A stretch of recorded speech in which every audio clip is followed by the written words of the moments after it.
Au ministère de l'Urbanisme et Habitat, le nouveau ministre promet de remettre de l'ordre dans son secteur, à lutter davantage contre le dérapage et autres antivaleurs qui ont élu domicile dans ces secteurs.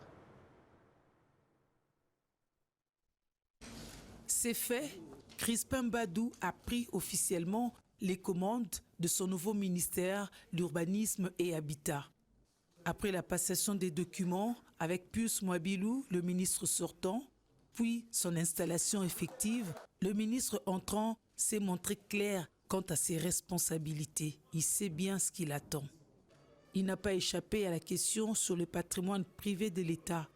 Pour le nouveau ministre, l'État doit rentrer dans ses droits. Dès la semaine prochaine, il réunira les différentes directions pour faire l'état de lieu de la situation. Nous ne venons pas ici pour jouer. Nous venons ici pour travailler. Nos attributions sont très claires. Le programme d'action du gouvernement, notamment à son axe 3, nous donne assez de marge de manœuvre pour non seulement continuer le travail sur les réformes, mais essayer aussi de mettre de l'ordre dans ces secteurs. Répondant à la préoccupation de 3 établissements sous sa tutelle, il a dit son engagement. Moi, ministre de l'Urbanisme et de l'Habitat, je m'engage à œuvrer pour l'opérationnalisation de ces 3 structures, de ces 3 établissements, y compris la structure technique. Vous avez fait allusion aussi aux outils de planification qui sont en cours avec l'accompagnement et le soutien des partenaires techniques et financiers.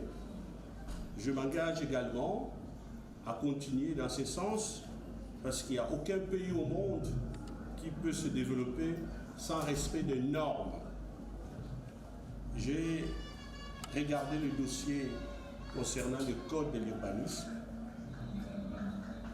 Dès la prise de fonction, je veux m'employer à continuer les démarches qui restent à faire. Et au niveau du gouvernement, il demandera au Conseil des ministres la mise en place d'une commission interministérielle qui va l'aider à mettre de l'ordre dans ce secteur. Crispin Mbadou est un membre du gouvernement depuis Sama. Il est passé par le ministère des Affaires étrangères, puis le ministère du Plan. C'est aussi avec ce bagage qu'il entend poursuivre la gestion de la chose publique.